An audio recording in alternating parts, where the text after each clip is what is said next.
Francis wants to take zero risks, doesn't want to take any chances. And he obviously didn't want to take a chance against John Jones. And after we saw what happened with Cyril Gane, you know, I don't blame him.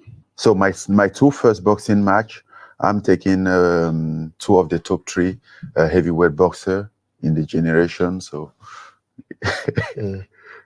says he wants to fight Tyson Fury. Says he wants that in his contract, that he can do boxing matches. Nobody's beating my door down for this fight. And I love Tyson Fury. Yeah. You know, I'm friends with Tyson.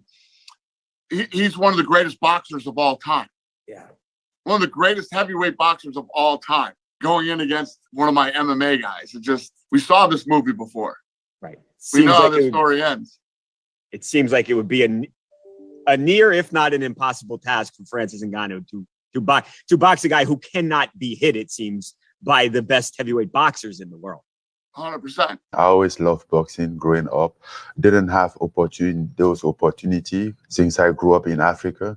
And even when I came in Europe like 10 years ago, I always want to stick in boxing, but, you know, didn't have any opportunity around. So Francis Ngannou and former heavyweight champion Anthony Joshua just sat down for their first face-to-face ahead of their March 8th scheduled heavyweight bout in Riyadh, Saudi Arabia. And I have to be honest, I'm extremely excited for this fight. This actually feels like an old school heavyweight fight that we're used to seeing. And it's probably due to the fact that Tyson Fury isn't involved with any of his regular bullshit. This is the second big name money fight Ngannou has been involved in since leaving the UFC just 12 months ago, where he was criticised and lambasted by UFC president Dana White. In fact, let's play what Dana had to say about Francis when it was announced that he signed with the PFL and would be taking on some boxing matches also. Based on what I know about the deal, which is not much, it makes no sense to me. I mean, you're going to pay a guy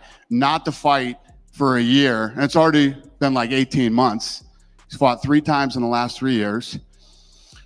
It's just not what we do here. It's not what we do. And the day that we released him, I knew exactly what was going to happen. And Francis wants to take zero risks. Doesn't want to take any chances. And he obviously didn't want to take a chance against John Jones. And after we saw what happened with Cyril Gane, you know, I don't blame him. I think the outcome would have been exactly the same.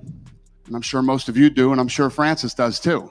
So Dana basically accused Francis Ngannou of ducking John Jones to take easier fights. And most of the criticism directed at Ngannou was regarding him turning down a seemingly lucrative offer from the UFC of $8 million to fight John Jones, which would have made him the highest paid heavyweight fighter in UFC history, which I think a lot of people assumed would be his base salary per fight going forward. However, Francis claims that there was more to the story and that the 7-figure offer that was disclosed to the media was a trick. Perhaps there was a clause if he lost the belt, then his base salary would go down significantly. There also may have been something to do with pay-per-view points on the back end that wasn't disclosed in the deal. The problem is that these deals are never really released to the media in full like they are in other sports, and much of what we hear is nothing more than Chinese whispers. But what we do know for sure is that since leaving the UFC early last year, Francis Ngannou has made a lot more money than would have ever been possible under the UFC banner. And while we can't confirm these numbers, Francis has acknowledged that these figures are accurate, and this is what he earned during his UFC run.